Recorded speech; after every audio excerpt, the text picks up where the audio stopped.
Vamos fazer a leitura,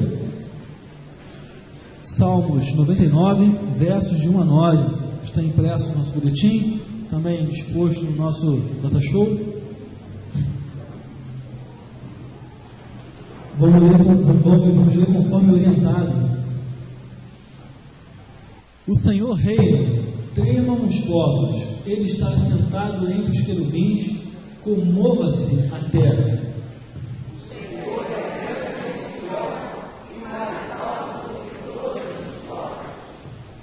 Louvem o teu nome, grande e tremendo, pois é santo.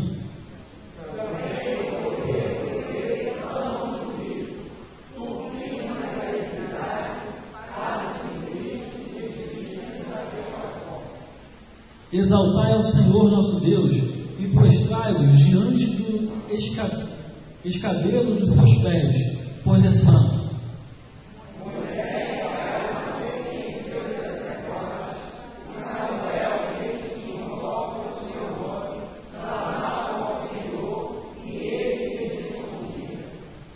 Na coluna de nuvem lhes falava, eles guardaram os seus testemunhos e os estatutos que lhes dera.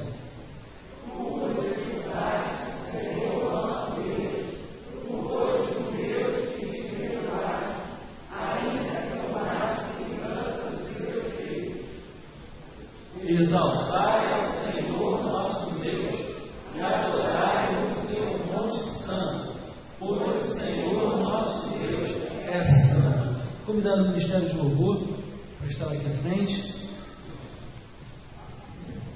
Também nesse momento estarão apresentando os visitantes nessa manhã.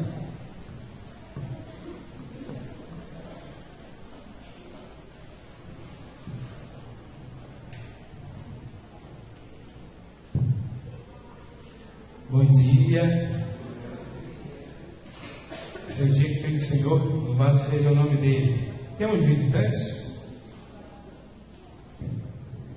Temos? Alguém viu aí? Algum visitante? Me ajude. Tem um ali que não vou considerar visitante. Amém. Glória a Deus. É tu mesmo, mano. Glória a Deus.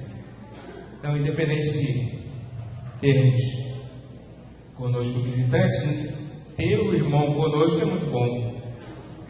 Eu gosto mais dessa parte de confraternização. É bom, é muito bom. Que os irmãos possam estar confraternizando. Tenho certeza que já fizeram, independente da chamada. Mas diga para ele que é bom tê-lo conosco. Deus abençoe. Momento de comunhão. Isso é um pouquinho do que é ser igreja. Vamos louvar o Senhor, vamos cantar. A igreja do Senhor tem alegria, tem comunhão, tem confraternização.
temos segurança de que, com certeza, tudo que vem dele é o melhor para cada um de nós.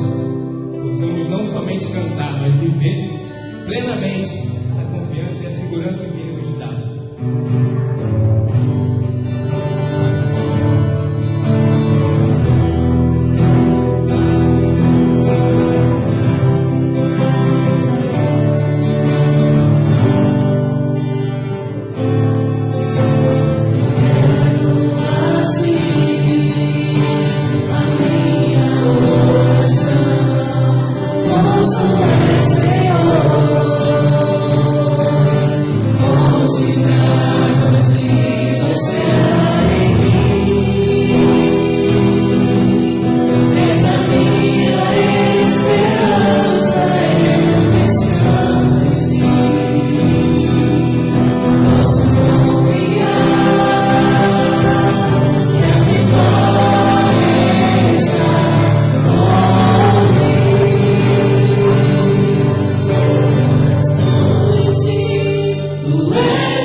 Depositando nele sua confiança e sua esperança, com certeza a vitória é certa.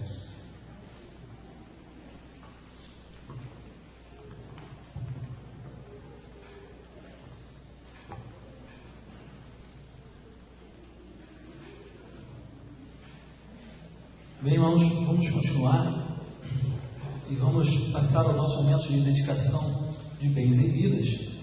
Para tanto, eu gostaria de convidar alguns dos aniversariantes do dia de hoje e durante a próxima semana para estar conosco aqui, para receber um abraço dos nossos irmãos. Eu sei que nós temos o irmão Eduardo, que ele era só para ter feito a volta, descer aqui, está ali. Pastor José Marcos, está um pouquinho longe, não sei se vem hoje, né? Está lá no Amazonas, lá. Pastor Josias teve que sair, sua família está preparando algo, mas à noite estará conosco. A irmã Elaine, não a vi. Rosemary, também não a vi. E a irmã Raide, está ali. Ah, a Rosemary está ali. Aproveita atrás da irmã Raide, por favor, Rosemary, por favor.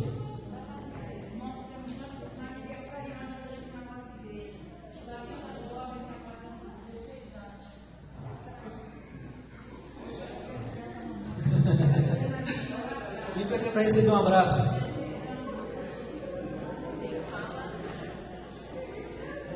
Fica com vergonha, não. Aqui não é lugar de ter vergonha.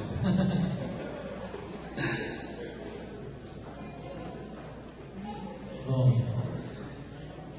Vamos cantar o hino 293 do cantor cristão.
agradecendo a Deus pelos dízimos, ofertas aqui entregues, e também agradecer a Deus por mais um ano que Deus concede a cada um dos nossos irmãos.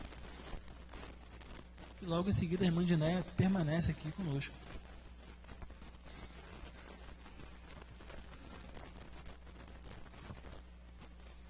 Oremos. Senhor Deus, na Tua presença, te agradecemos, Senhor, por tudo que o Senhor tem nos dado, Senhor. Muito obrigado, porque o Senhor não tem deixado que sintamos, ó Deus, que estamos abandonados, ó Deus, e não estamos, porque o Senhor está conosco, o Senhor é o nosso guia, é o nosso Criador e a cada dia deseja relacionamento conosco, Senhor. Muito obrigado por tudo. Eu te agradeço pela vida dos nossos irmãos que estão aniversariando, ó Deus, que o Senhor complete na vida deles aquilo que falta, Senhor, e que eles possam comemorar essa data por muitos, muitos anos. Te agradecemos também pelos recursos que chegaram aqui à tua casa, ó Deus, que possam ser bem utilizados para o crescimento do teu reino. Fica conosco, é o que nós te pedimos e te agradecemos, em nome de Jesus. Amém.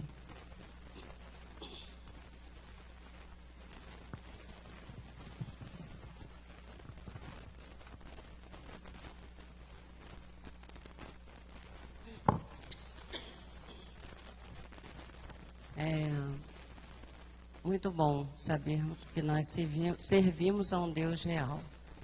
E eu estava pensando ali, estava rindo comigo, a gente não olha a ordem do culto, né, pastor? E quando você vê as coisas que estão na ordem do culto, é exatamente aquilo que Deus colocou no seu coração para falar.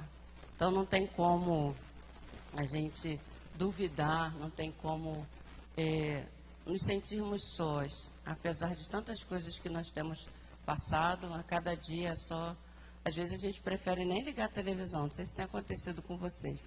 Às vezes eu desligo, porque não dá, né? A realidade, como diz uma vinheta, a realidade tá dura, né? Mas agradecemos a Deus porque nós podemos contar com Ele. E na devocional que nós lemos, ali diz que Deus vinha até o seu povo e, além de perdoar os seus pecados, ainda guerreava as suas guerras, mais ou menos assim que eu pude entender. Então, creiamos, ainda que esteja difícil para cada um de nós, a gente precisa entender, a gente precisa crer que Deus faz além daquilo que a gente está querendo. Muitas vezes aquilo que a gente quer Deus não vai realizar aquilo que a gente quer. Mas o que Ele faz é muito mais além. E se você tiver olhos espirituais para depois parar um pouquinho, olhar o que aconteceu, olhar o não de Deus, aí você vai ver que, Senhor, foi melhor o teu não do que o meu sim, né? O que eu queria, a minha vontade, foi melhor a tua vontade. Então, que nós aquietemos o nosso coração, essa é uma palavra em primeiro lugar para mim, aquietemos o nosso coração, porque Deus faz além daquilo que a gente pensa, daquilo que a gente deseja, e com certeza Ele quer dar para nós aquilo que nós desejamos segundo a sua vontade. Deus nos abençoe.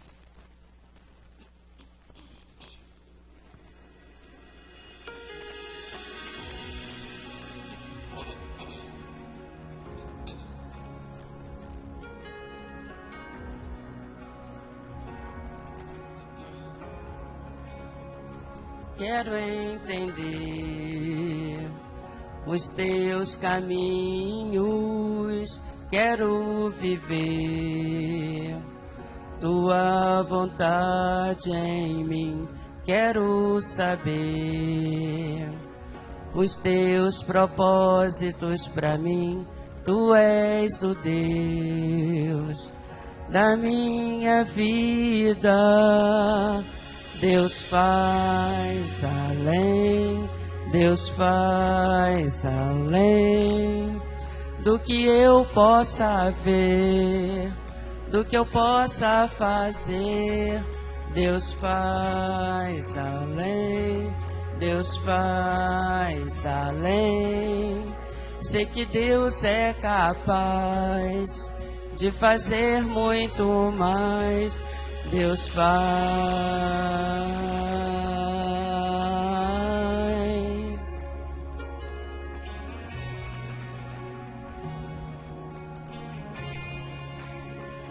Quero entender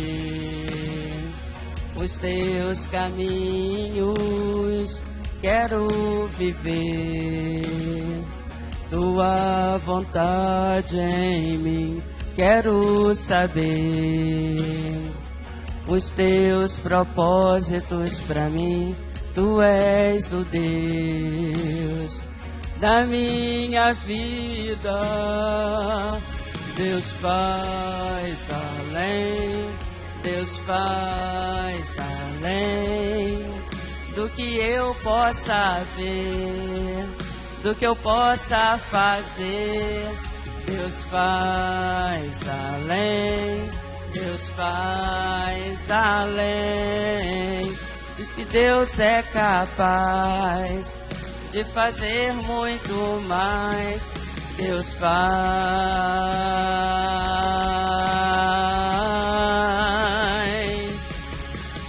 Eis-me aqui, Senhor, faz o teu querer, faz o teu querer. Eis-me aqui, Senhor, faz o teu querer, faz o teu querer. Eis-me aqui, Senhor, faz o teu querer, faz o teu querer. Eis-me aqui, Senhor, faz o teu querer, faz o teu querer. Deus faz além, Deus faz além do que eu posso ver, do que eu possa fazer. Deus faz além, Deus faz além. Sei que Deus é capaz de fazer muito mais. Ora, aquele que é capaz de fazer infinitamente mais do que tudo que pedimos ou pensamos, de acordo com o seu poder que atua em nós, a Ele seja a glória na Igreja e em Cristo Jesus, por todas as gerações, para todo sempre. Amém. Efésios 3, 20, 21. Deus faz,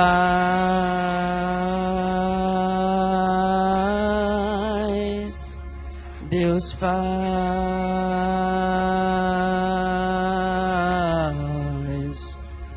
Deus faz. Amém.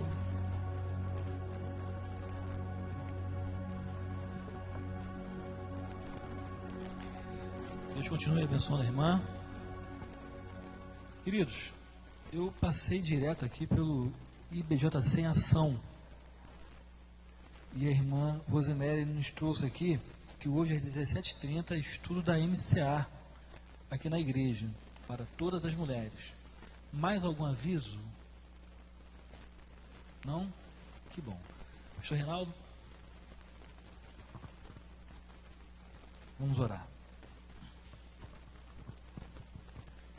Senhor Deus, muito obrigado, Senhor, mais uma vez, porque o Senhor tem falado conosco até esse momento. E te pedimos, ó Pai, usa teu servo nessa manhã, faz, ó Pai, como instrumento, ó Pai, em tuas mãos, para que ele possa trazer o teu recado para as nossas vidas. Cuida, Senhor, da tua igreja. É o que nós pedimos em nome de Jesus. Amém. Obrigado.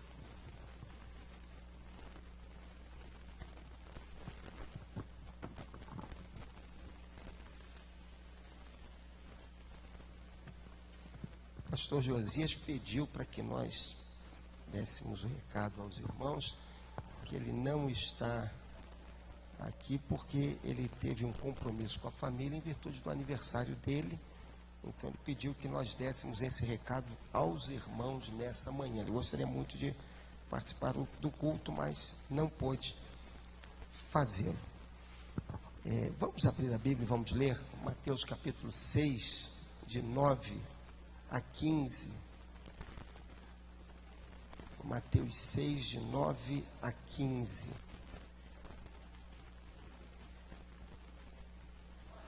Lembrando também a nossa vigília na sexta-feira, dia 7, a partir das 10 horas até às 6.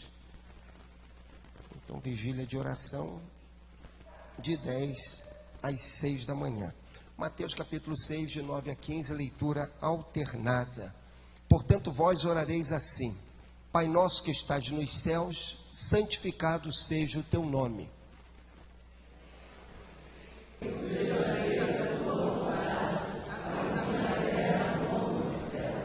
O pão nosso de cada dia nos dá hoje.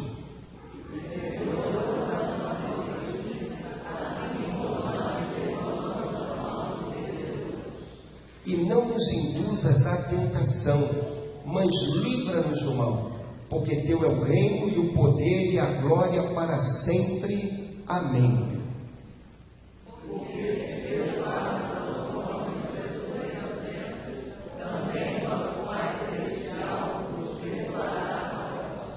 Se, porém, não perdoardes aos homens as suas ofensas, também vosso Pai vos não perdoará as vossas ofensas. Nós temos conversado sobre essa oração de Jesus, a oração modelo, aquela oração que ele ensinou aos seus servos, aos seus filhos. Não é a oração para ser repetida mecanicamente, como se houvesse algum poder especial nela. É uma oração que é, na verdade, um guia para as nossas orações, um guia para a nossa intercessão, um guia para que nós aprendamos com o Senhor como devemos orar. E, na verdade, o que nós mais temos de aprender é aprender a orar.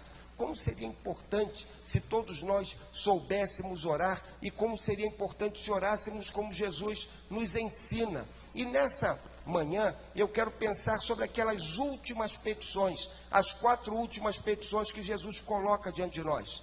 A oração começa com a nossa contemplação de Deus. Orar não é algo relacionado com a sua postura física, não é algo relacionado com o seu tempo, não é algo relacionado com a atitude dos seus olhos, se eles estão abertos ou fechados, se você está de joelhos, se você está sentado, se você está em pé, se você está deitado, nada disso. Orar é você lembrar com quem você está falando. Por isso que Jesus começa dizendo: Pai nosso que estás nos céus. Então a oração começa aqui, quando você entende que está na presença de Deus e que vai gozar esse privilégio da comunhão com Deus. Para que o homem foi criado? Para experimentar a Deus e viver a comunhão com Deus. Esse é o nosso grande propósito de vida.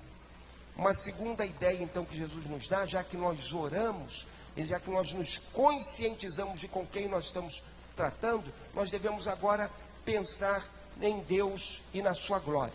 Então são aquelas petições iniciais: Pai nosso que estás nos céus, santificado seja o teu nome, venha o teu reino, faça-se a tua vontade, assim na terra como no céu. E então Jesus nos coloca diante de 4 petições que se relacionam conosco.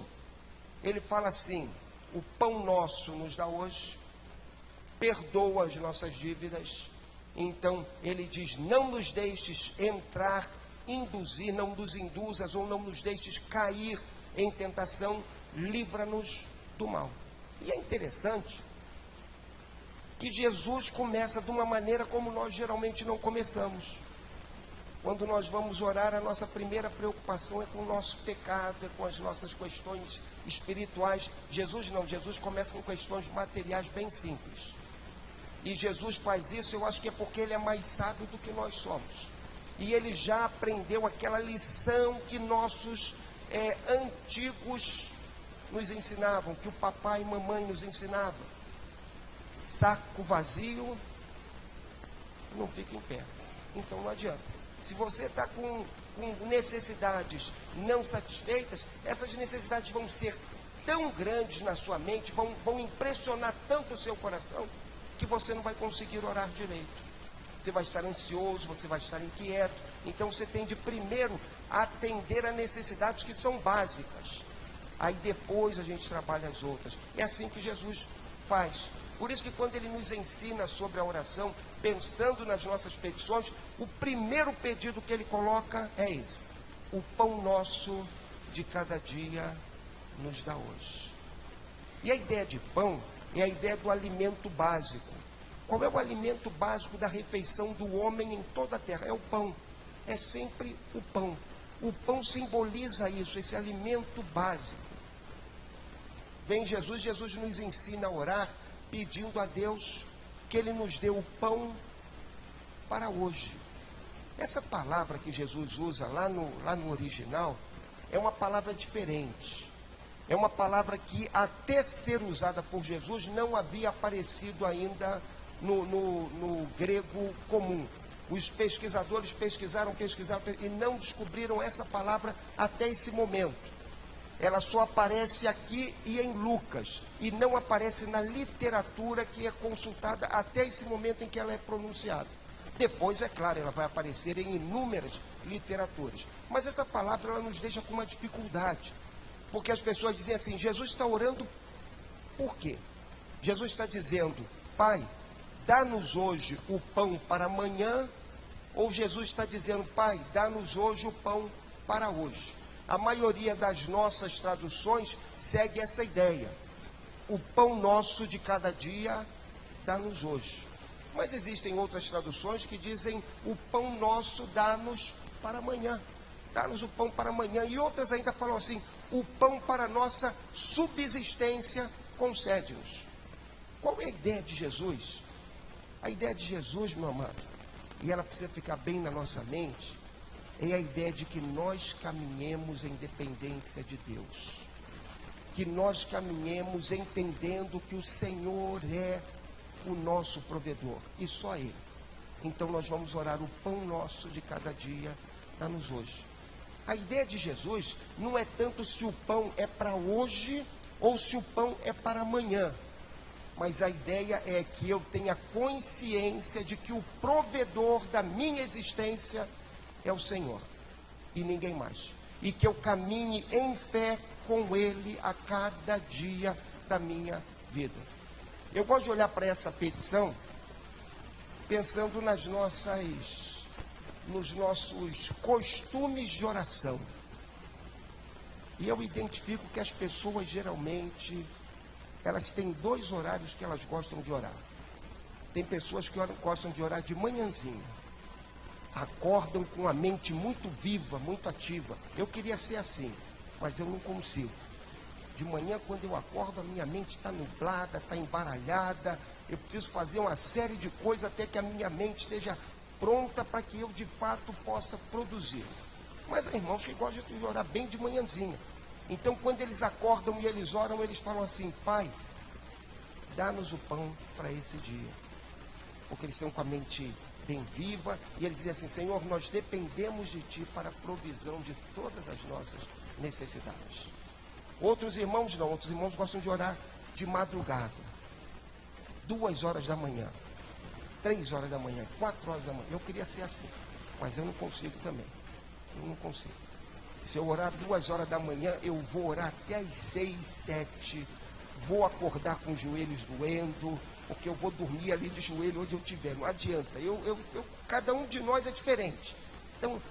Então, como é que a pessoa que ora de noite, ela ora assim: Senhor, dá-nos o pão para amanhã. Porque ela está hoje consagrando o dia de amanhã. Ela está naquele horário da madrugada, em que a mente está viva, em que a mente está ativa. Ele está orando, está pedindo: Senhor, dá-nos o pão para amanhã. E tanto um quanto o outro estão certos quando eles estão orando, buscando aquilo que é subsistência para as suas vidas.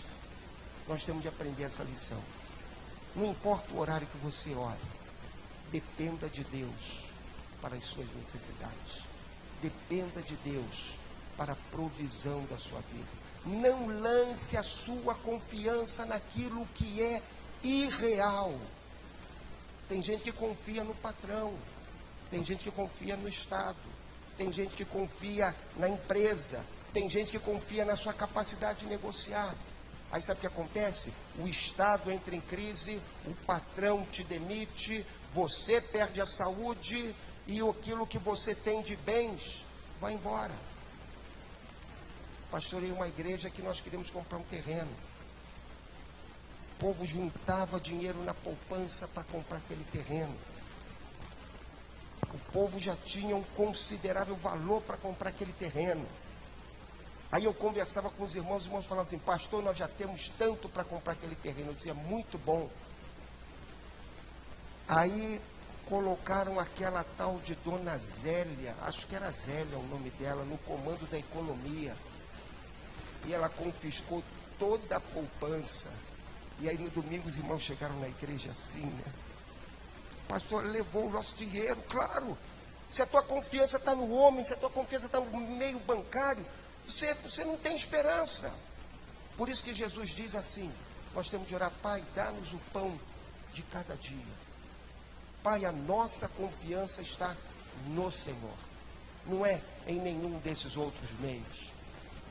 Meu amado, nós temos de aprender isso. A nossa confiança é em Deus. É Deus que é o nosso provedor. É Deus que é aquele que cuida do seu povo. Você pode ter um emprego, você pode ter 2 empregos, você pode ter 3 empregos, mas não perca de vista o fato de que Deus é o teu provedor. Porque é isso que Jesus quer que você não esqueça. Por isso ele te orienta a orar assim: Pai, o pão nosso de cada dia, dá-nos hoje. É claro que quando Jesus fala do pão, ele não está dizendo somente pão. Jesus está usando pão aqui para falar das nossas necessidades básicas. Porque afinal de contas você vai orar assim: Senhor, me dá o que eu necessito para o meu viver. E Jesus vai te dar somente pão, mas não vai te dar recurso para pagar a conta de luz, não vai te dar recurso para pagar a conta de água, não vai te dar recurso para pagar aquelas necessidades básicas. Não. Jesus vai te dar todos esses recursos, se ele for o teu provedor, se a tua esperança estiver unicamente nele. Lance sobre ele a tua esperança. É isso que Jesus nos chama. Aprenda aquela lição que nos é ensinada por aquele cidadão do Velho Testamento chamado Agur. Você já leu a exortação de Agur? Lá em Provérbios 30, 7, 8 e 9. Vamos ver, Provérbios 30. 7, 8 e 9.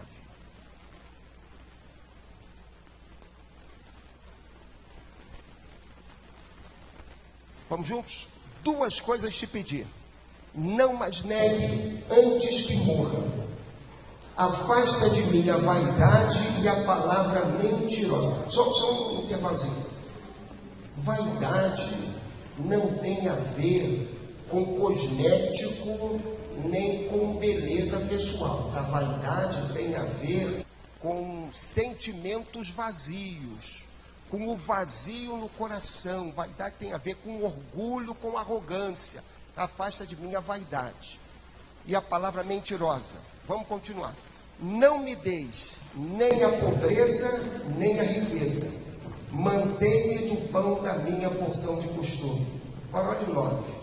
Para que porventura, vamos juntos, estando farto, não te negue e venha dizer: quem é o Senhor?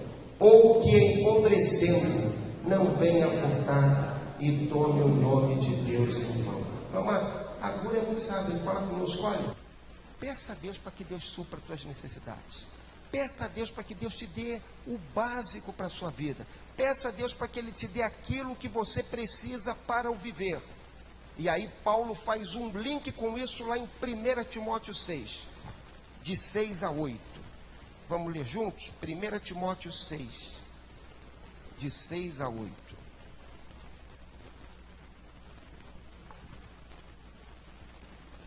Vamos juntos?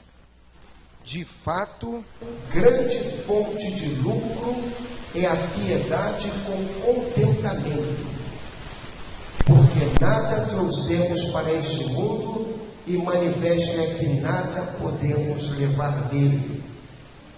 Tendo, porém, vamos juntos, tendo, porém, sustento e com que nos cobrirmos, estejamos com isso contentes. Tendo sustento e com que nos vestir, estejamos contentes. Então, lembre disso. Você não veio para essa vida para amealhar tesouros. Você não veio para essa vida para ficar rico. Não, você veio para essa vida para você ter o básico para a tua existência. Alguns, Deus abençoa muito. Conheço pessoas que são cristãs e são muito abençoados por Deus, enriqueceram, mas eles não colocam a confiança naquilo. Não colocam a confiança nas riquezas. Para outros, a questão das riquezas é uma tentação. Quando começam a ter um pouquinho mais, começam a pensar só na riqueza e não em Deus. E outros fazem da riqueza um norte. Caminham em busca da riqueza.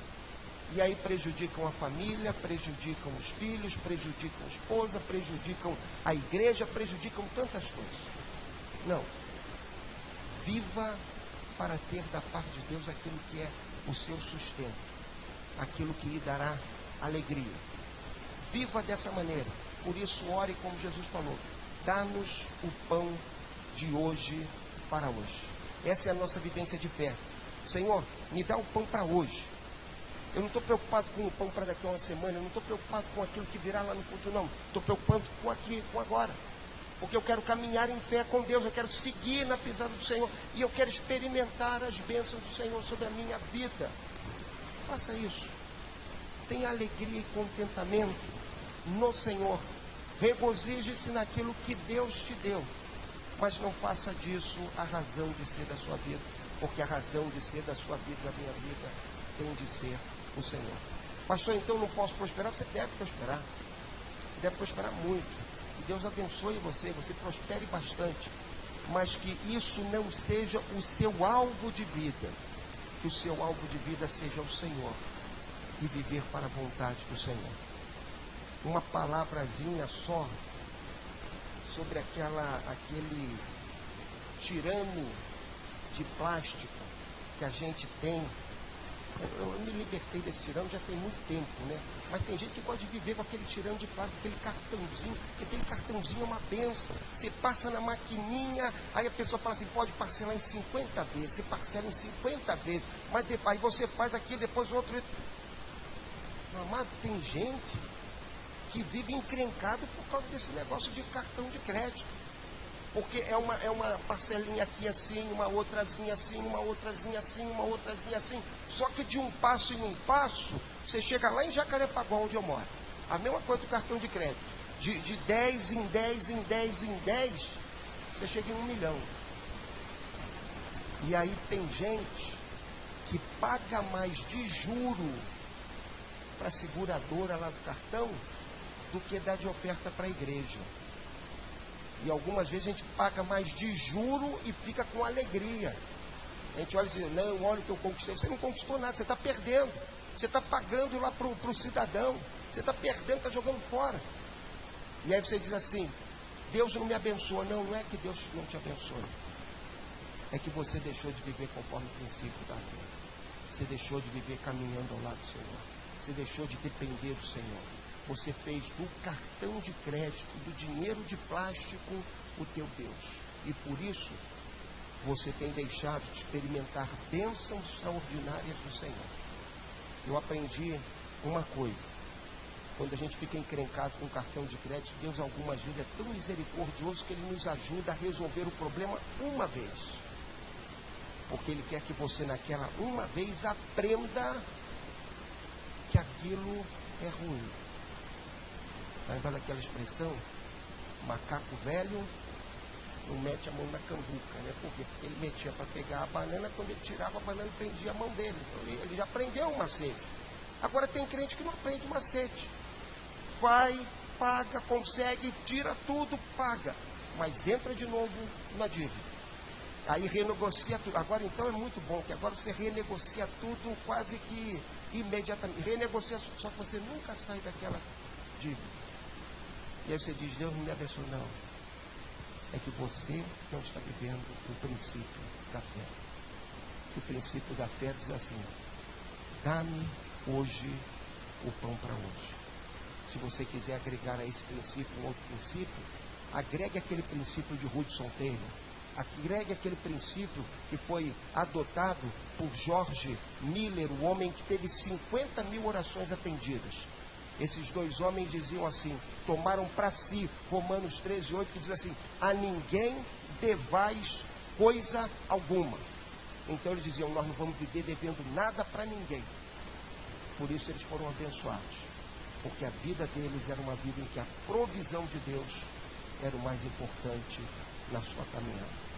Viva pela fé, viva ao lado do Senhor, dependa do Senhor, deixe o Senhor orientar a sua vida financeira, deixe o Senhor orientar a sua caminhada, peça a Ele para ser o teu provedor, Ele será em cada momento da jornada.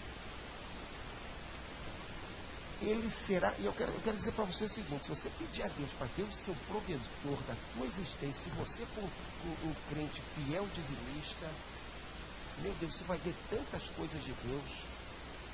Um dia eu conto algumas experiências, porque o que eu já tive de experiência, eu sou rei de ir no caixa eletrônico e colocar lá o débito e o caixa cair. Não sei porque que tem de dar queda de luz, exatamente quando eu boto lá o cartão, e aí fica tudo preso lá. E não falta. Deus é provedor. Deus faz coisas extraordinárias. Agora nós temos de aprender a confiar nele, a depender dele. Mas Jesus fala assim, a segunda petição dele é a seguinte. Primeiro ele fala, viva pela fé. O pão nosso de cada dia dá-nos hoje. A segunda petição que ele faz é a seguinte, perdoa-nos as nossas dívidas. Repare uma coisa, Jesus não diz que nós devemos orar a Deus, dizendo assim, perdoa as nossas dívidas, porque nós perdoamos aos nossos devedores. Jesus não diz isso.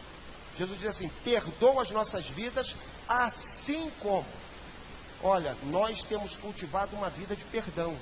Então perdoa as nossas dívidas, perdoa os nossos pecados. A ideia de dívida é a ideia de pecado. No passado se dizia que o homem tinha uma dívida com Deus. Qual era a dívida do homem com Deus? Era o fato do homem deixar de obedecer a Deus, o homem pecar contra a lei de Deus. Então Jesus está usando essa ideia, e Jesus fala assim, nós devemos nos apresentar a Deus dizendo, Senhor, perdoa os nossos pecados, da mesma maneira como nós temos perdoado aqueles que nos devem. Você está lembrado da parábola do credor incompassivo? Vai um homem falar com o seu senhor, e aquele homem deve uma imensidade de dinheiro para o seu senhor. O seu senhor olha para ele e fala assim, eu te perdoo. Aí ele encontra com outro cidadão, e esse cidadão deve para ele uma dívida pequenininha. E ele pega e ele não perdoa aquele cidadão. Aí vem o Senhor e fala assim, olha, você não perdoou o teu conservo, então você vai sofrer a pena que você faz jus. Por quê? O que Jesus quer nos ensinar? Jesus quer nos ensinar uma coisa simples. Você foi perdoado pela graça de Deus? Viva em perdão. Você recebeu o perdão de Deus para todas as suas faltas em Cristo Jesus? Agora viva perdoando os seus irmãos. Por isso que Jesus tratou tanto do perdão. Jesus falou que nós temos de perdoar o nosso irmão 70 vezes 7. Jesus falou que o nosso perdão não deve ser ilimitado. Jesus disse que nós devemos perdoar até mesmo aqueles que nos querem mal. Nós devemos amá-los. Esse é o chamado do Evangelho. É para que nós vivamos uma vida de perdão. E é à medida que nós perdoamos os outros, que nós somos pessoas que se abrem para o perdão de Deus. Nós devemos lembrar disso. Quando você não perdoa, você não vai receber o perdão de Deus, porque você não tem o seu coração aberto para esse perdão. Aqueles que não perdoam são pessoas que também não buscam, não querem, não estão prontos a receber o perdão. Pense bem. Pense naquela porta. Aquela porta está fechada. Ela está fechada para quem? Para quem? Para todos nós. Ela está fechada para mim, porque se eu for daqui para lá, ela está fechada. Agora, se eu estiver lá dentro, ela está fechada também para mim, porque ela está fechada. Uma porta, quando se fecha, ela se fecha dos dois lados. Ela se fecha daqui para lá e de lá para cá. Quando você não libera o perdão para o seu irmão, você também não vai receber o perdão de Deus, porque essa porta está fechada. no seu coração. O seu coração está fechado. Por isso que Jesus diz que nós precisamos ir a Ele e suplicar dele o perdão para as nossas faltas, da mesma maneira como nós temos perdoado aos nossos irmãos. Aliás, é um contrassenso o cristão que não saiba perdoar. É um contrassenso.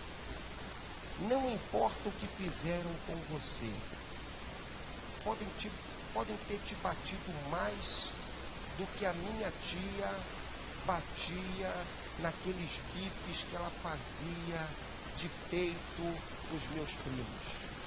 Meu tio não gostava de comprar carne de bife e os meus primos só gostavam de bife. Então ele comprava peito, ele ia lá e comprava um monte de peito. Aí ela falava com ele, mas homem, eu pedi carne de bife. Ele falou, não, é peito. Aí ela pegava, cortava o peito, pegava aquele negócio, como é, o soquete, e batia, virava, virava, batia. Aí depois os garotos comiam, era o bife dos garotos, tá? Agora, pode ser que tenham te batido tanto quanto ela batia naquela carne. Mas se você é um crente em Jesus, você vai perdoar. Se você é um crente em Jesus, não importa o que tenham feito em você, você vai ter um coração compassivo e semelhante ao coração de Jesus, e você vai perdoar. E à medida que você perdoa, você se volta para Deus e diz, Senhor, perdoa-me também, porque eu preciso do teu perdão, eu preciso da tua graça, eu preciso receber a tua misericórdia na minha vida. As duas coisas estão juntas, Deus. As duas coisas estão juntas. Quando você se fecha para o perdão, quando você não quer dar o perdão para os outros, você acaba fechando-se também para o perdão de Deus. Você não busca esse perdão de Deus. Se cria uma barreira. Parece que o céu virou uma parede de concreto e você não consegue chegar à presença de Deus. Porque esse sentimento no seu coração trava a sua oração diante do Senhor. Eu não gosto dessa expressão, mas vou usar ela. Já usei uma vez, não gosto, mas vou usar de novo. Se você está retendo perdão, libere ele. Eu não gosto de expressão liberar perdão, eu gosto de perdoar. Mas se você está retendo, perdoe, libere, não importa o que houve. Perdoe, para que você também experimente perdão, para que você também receba da graça de Deus na sua vida. Perdoa-nos, perdoa as nossas dívidas, assim como nós temos perdoado aos que nos devem. Meu amado, uma ideia que esse texto traz para a gente, e que nós não podemos esquecer, é que o crente precisa do perdão. E é interessante que Jesus coloca isso no meio para o fim da sua oração, porque quando você olha para Deus, quando você tem uma visão de Deus como o Pai Celestial, quando você contempla Deus em sua bondade, em sua santidade, em sua misericórdia, em sua genuína pureza e justiça, sabe o que isso faz? Faz com que você se sinta pecador, faz com que você se sinta uma pessoa indigna de Deus. Eu pensava, quando eu me converti, que eu iria me converter, eu seria perdoado por Deus e que o pecado não ia mais me incomodar. Que insensatez. Porque o que eu aprendi é que depois que eu me converti, quanto mais eu olho para Deus, mais eu tenho consciência dos meus pecados. Quanto mais eu me exponho para a luz, mais a luz revela a maldade do meu coração. Quanto mais eu me coloco diante de Deus, mais eu percebo que eu tenho questões que tenho de colocar para Ele, pedir a Ele perdão para as minhas faltas. Eu nunca peço perdão a Deus pela multidão de meus pecados. Não. Eu não tenho multidão de meus pecados. Não tenho. A multidão de meus pecados, ela foi perdoada por Jesus no dia, vamos ver se a minha memória está boa ainda, no dia 10 de junho de 1982. Lá naquele dia, a multidão de meus pecados foi toda ela perdoada por Jesus. Lá na Igreja Batista Primeira de Marechal Hermes. Lá, os meus pecados foram todos eles lavados, cobertos pelo sangue de Jesus. Só que depois de lá, eu continuei andando nesse mundo.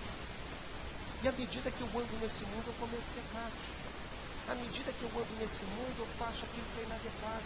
À medida que eu vou vivendo nesse mundo, o pecado vai dominando o meu coração de novo. Eu vou esbarrando nele.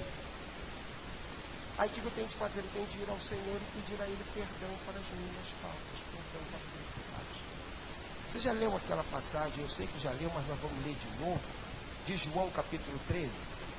João 13. Olha só. João capítulo 13. Ora, antes da festa da Páscoa, sabendo Jesus que já era chegada a sua hora de passar deste mundo para o Pai, como havia amado os seus que estavam no mundo, amou-os até o fim. E acabada a ceia, tendo o diabo posto no coração de Judas Iscariotes, filho de Simão, que o traísse, Jesus, sabendo que o Pai tinha depositado nas suas mãos todas as coisas, e que havia saído de Deus e ia para Deus, levantou-se da ceia, tirou as vestes e, tomando uma toalha, cingiu-se. Depois deitou água numa bacia e começou a lavar os pés aos discípulos e a enxugar-lhes com a toalha com que estava cingido. Aproximou-se, pois, de Simão Pedro, que lhe disse: Senhor, tu lavas-me os pés a mim? Respondeu Jesus e disse-lhe: o que eu faço não sabes tu agora, mas o saberás depois. Disse-lhe Pedro: nunca me lavarás os pés. Respondeu-lhe Jesus: se eu não te lavar, não tens parte comigo. Jesus fala isso para todos nós, tá? Se você não foi lavado pelo sangue de Jesus, você não tem parte com Jesus. O que nos garante acesso à presença de Deus é termos sido lavados pelo sangue do Cordeiro. Disse-lhe Simão Pedro: Senhor, não só os meus pés, mas também as mãos e a cabeça. Disse-lhe Jesus: aquele que está lavado não necessita de lavar senão os pés, pois no mais todo está limpo. Ora, vós estáis limpos, mas não todos. Jesus está falando isso conosco. Jesus está dizendo assim: olha, se você pertence à igreja dele, você foi lavado por ele. Todo o teu corpo, todo o teu ser, todos os pecados. Por isso que Pedro falou assim: Senhor, não apenas os pés, lava minhas mãos, lava minha cabeça. Não, isso aí já aconteceu. Quando eu te salvei, eu te perdoei todos os pecados passados.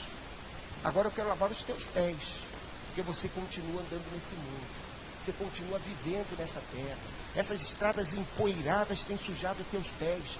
Você precisa de perdão. Jesus fala conosco assim: olha, você continua vivendo num mundo de tentação, num mundo de pecado, num mundo onde a iniquidade predomina. O que você tem de fazer? Você tem de ir a Ele e tem de pedir perdão a Ele pelo pecado que você cometeu. Perdão a Ele por aquilo que você fez agora. Perdão a Ele pela sua maldade presente. Perdão a Ele por aqueles pecados que nós temos cometido nesse momento. Aquela multidão foi perdoada. Aquilo que você cometeu até ontem foi perdoado. Mas você tem de ir hoje a Deus e falar assim: Senhor, perdoa os meus pecados. Perdoa os pecados que eu tenho cometido agora. Você tem de ir ao Senhor e falar assim: Senhor, me perdoa, porque antes de vir aqui para a igreja eu levei uma fechada e pensei mal na progenitora daquele cidadão. Porque ninguém pensa no cara que dá fechada, é sempre a progenitora dele. Então a gente tem que pensar nisso: Senhor, me perdoa, porque quando eu entrei na igreja, um irmão falou para mim algo e eu pensei mal no meu coração para com ele. Tem que colocar isso para Deus. São esses pecados que nós acabamos de cometer que tem que ser levados a Deus, suplicando a Ele: perdoa os meus pecados, assim como eu tenho perdoado os outros. Eu vivo em perdão para receber, para experimentar o perdão de Deus na minha vida. Aí Jesus coloca no joelho uma terceira petição e ele fala assim: e não nos deixes cair em tentação, e não nos deixes entrar em tentação, e não nos induzas à tentação. Então, há toda uma série de traduções, e cada uma delas trabalha um pouquinho diferente com esse texto. E a ideia é mais ou menos a mesma. É que a tentação está ao nosso redor, e nós pedimos a Deus que Deus não nos conduza ao lugar da tentação. Nós pedimos a Deus que Deus não permita que nós venhamos a cair em tentação. Duas coisas acontecem com essa oração. Primeiro, ela não é atendida se você não está vivendo uma vida na presença e em comunhão com Deus.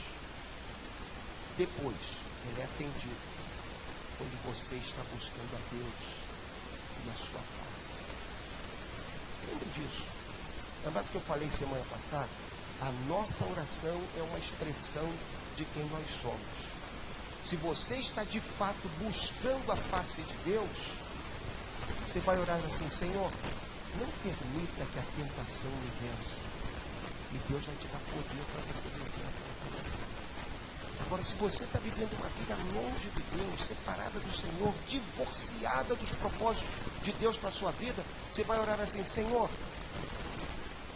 não me deixe cair na tentação. Mas você vai estar tão envolvido com as coisas do mundo que você vai cair na tentação. Algumas vezes, vamos colocar isso bem. Lembremos de algumas coisas. Primeiro, Deus é soberano. Cristo é Senhor. Senhor sobre a minha vida, sobre a tua vida. Senhor sobre a vida da igreja. Senhor da história. Senhor do destino do mundo. Senhor da existência. Cristo é Senhor. Segunda coisa, como Senhor, a irmã Edneia falou ainda agora aqui de modo muito bonito, como Senhor Ele sabe o que é melhor para mim e para você. Como Senhor Ele sabe aquilo que realmente eu e você precisamos. Por essa razão, porque Ele é Senhor e Ele sabe que nós precisamos de algumas coisas, Ele vai nos colocar em prova. Deus não tenta, porque quem tenta está querendo que a pessoa caia. Deus coloca em prova. Deus nos coloca diante de situações difíceis, adversas, para que nós sejamos provados se estamos na fé ou não. O propósito de Deus é sempre nos levantar. Por isso que quando Ele coloca um homem fiel, uma mulher fiel em prova e esse homem cai, Ele levanta esse homem. Ele não deixa ele permanecer caído, mas Ele levanta esse homem. Porque o propósito de Deus é restauração na nossa vida. E é fazer-nos pessoas cada vez melhores aos olhos dEle. Então o Senhor, que é soberano, algumas vezes vai usar o maligno para nos colocar em prova. Olha só o que fala Lucas 22. Lucas 22, 31. É Jesus falando com Pedro. Simão, Simão, eis que Satanás vos reclamou para vos peneirar como trigo. Eu, porém, roguei por ti para que a tua fé não desfaleça. Tu, pois, quando te converteres, fortalece os teus irmãos. Ele, porém, respondeu: Senhor, estou pronto a ir contigo, tanto para a prisão como para a morte. Mas Jesus lhe disse: afirmo-te, Pedro, que hoje 3 vezes negarás que me conheces, antes que o galo cante. Pessoal, o Senhor permitiu que Satanás tocasse na vida de Pedro. Você sabe disso? Está todo mundo apaixonado por Jó, porque nós estudamos Jó um monte de tempo, e Deus colocou à prova a vida de Jó. Como? Com o maligno. Deus algumas vezes vai permitir que o maligno trabalhe nas nossas vidas, trabalhe na vida dos seus servos. Para quê? Para que nós possamos resistir a Ele e tenhamos vitória. Quando Jesus orou por Pedro, e foi Jesus que estava orando por Pedro, Jesus já contemplava que Pedro ia cair. Jesus já sabia que ele ia cair. Mas Jesus orou e falou assim: olha, embora você vá cair, a sua fé não vai desfalecer. Eu vou ser com você. Eu vou restaurar a tua vida. E Ele restaura a vida de Pedro lá no final. Então, nós temos de lembrar disso. Nós temos de orar, pedindo a Deus para que Ele não permita que nós caiamos em tentação. Mas devemos fazer essa oração tendo o nosso coração firmado no Senhor. Pedro, nesse momento, tinha o coração cheio de orgulho. Ele disse: Senhor, eu não vou cair. Eu de modo algum. Eu vou contigo para a prisão e até a morte. Mas você lembra do restante da história. Pedro se afasta, Pedro nega Jesus e toda aquela história. Por quê? Porque não havia coerência entre a oração e a vida. Quando não há coerência entre aquilo que nós pedimos e a maneira como vivemos, nós vamos cair.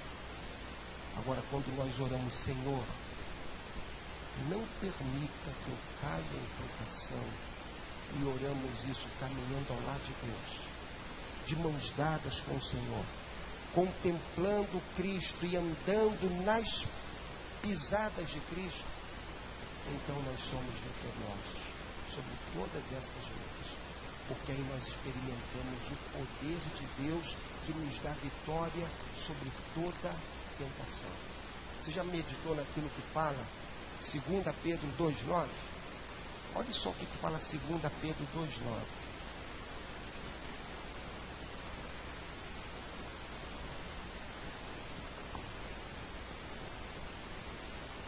Fala sobre a maneira como Deus livrou a Ló, aquele homem justo que habitava lá em Sodoma, e vai dizer assim: é porque o Senhor sabe livrar da provação os piedosos. Que coisa interessante. O Senhor sabe livrar da tentação os piedosos. Quando nós oramos, Senhor, me livra da tentação, Senhor, não me deixe que eu caia em tentação. Você vai entrar em tentação, eu vou entrar em tentação, nós vamos ser colocados diante de provas, mas nós oramos para Deus, nós dizemos assim: Senhor, eu quero caminhar na tua presença. Aí a Bíblia fala assim: o Senhor sabe livrar da tentação aqueles que são piedosos. Sabe como é que Deus faz isso? Olha só, para 1 Coríntios 10, 13. É a maneira como Deus age. 1 Coríntios 10, 13. Não veio sobre vós tentação senão humana. Está lembrado desse texto da palavra de Deus? Vamos juntos? Não veio sobre vós tentação senão humana, mas fiel é Deus, que não vos deixará tentar acima do que podeis. Antes, com a tentação, dará também o escape, para que a possais suportar. Lembre de 3 coisas. Primeiro, a tentação que vem sobre você, ela é humana. Ela não vem como uma tentação que um homem e uma mulher não possam suportar. Ela está dentro da sua capacidade, dentro das suas forças pessoais. Segundo, Deus coloca debaixo de um filtro todas essas provações, todas essas tentações. Fiel é Deus, que não vos deixará tentar acima do que podeis. Tem tentação que o diabo quer lançar sobre a nossa vida, mas ela é tão forte que ela pode nos destruir. Deus não permite, Deus impede. É aquilo que os irmãos têm falado, desde sexta-feira eu tenho ouvido alguns irmãos falar assim: são aqueles livramentos que nós nem vemos. Nós vemos, mas ele está agindo, ele está limitando, ele não permite. Agora, olha só, tem mais uma coisa. A tentação que vem sobre nós, Deus providencia um escape, Deus providencia uma porta de fuga, Deus providencia uma porta para que nós possamos fugir. Mas com a tentação dará também um escape para que a possais suportar. Para mim, esse texto ele é maravilhoso, porque ele me lembra que Deus está agindo na minha vida. Ele me condena, porque quando eu olho para ele, eu penso: se eu caí porque eu fraquejei, eu sou o culpado. Porque Deus é fiel para me livrar de tudo. Amados, clame ao Senhor. Na hora da tentação, lembre-se que Ele é soberano. Se Ele trouxe essa tentação sobre a sua vida, é porque Ele tem um propósito benigno no seu viver. Segunda coisa, na hora da tentação, lembre-se que você é humano e você não pode resistir a ela, não pode vencer essas tentações sozinho.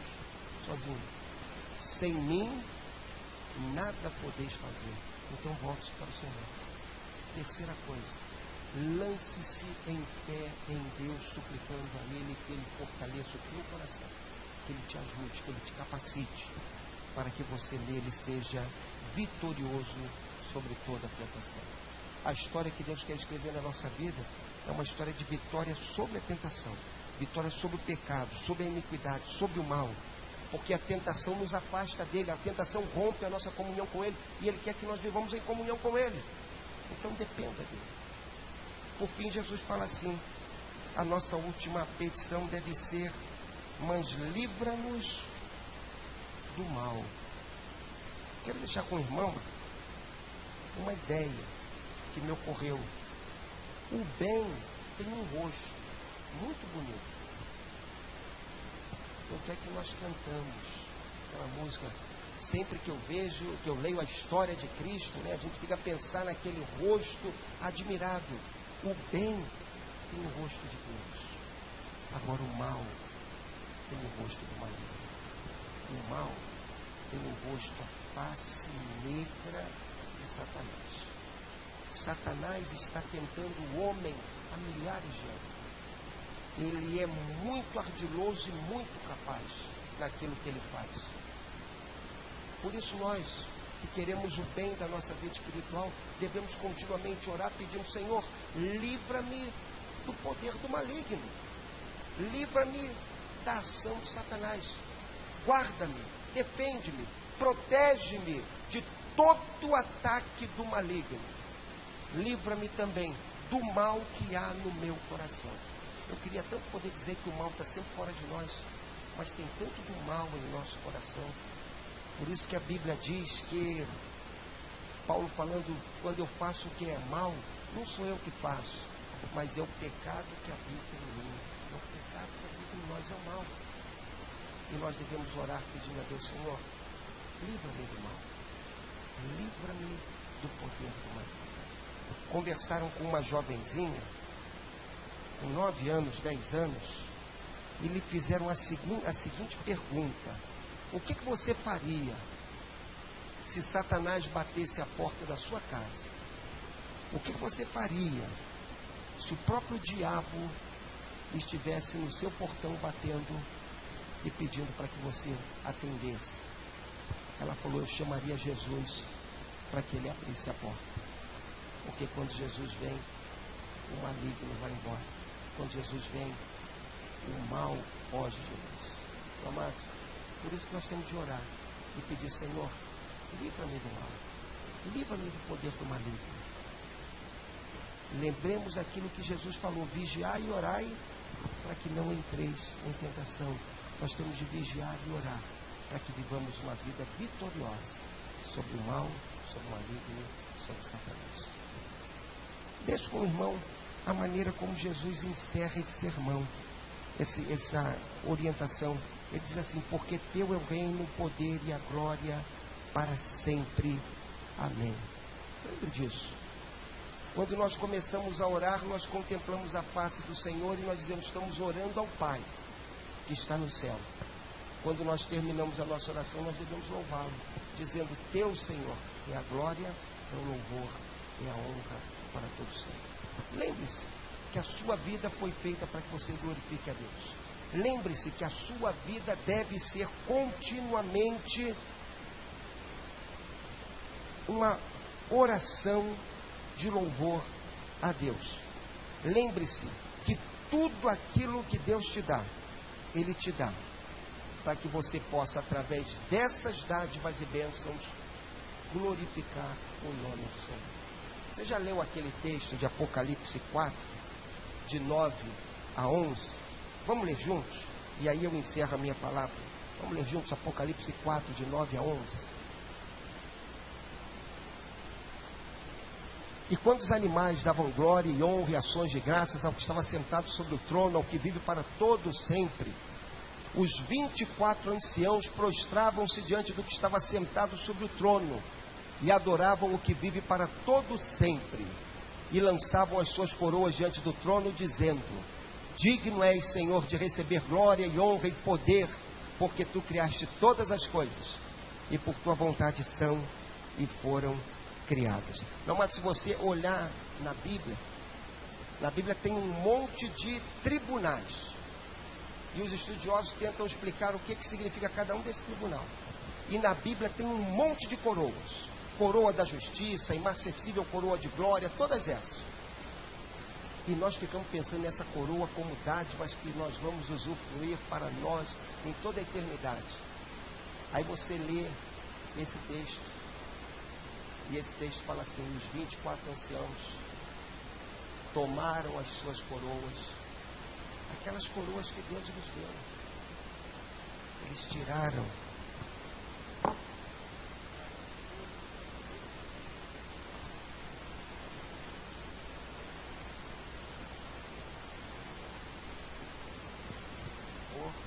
a glória e a honra. A coroa não pertence a 24 anciãos. Ela é um instrumento de louvor, honra e glória glorificar o Senhor. Tudo aquilo que Deus faz na sua vida, Deus faz para que o nome dele seja exaltado, louvado e glorificado. Você alcançou uma vitória em resposta à oração?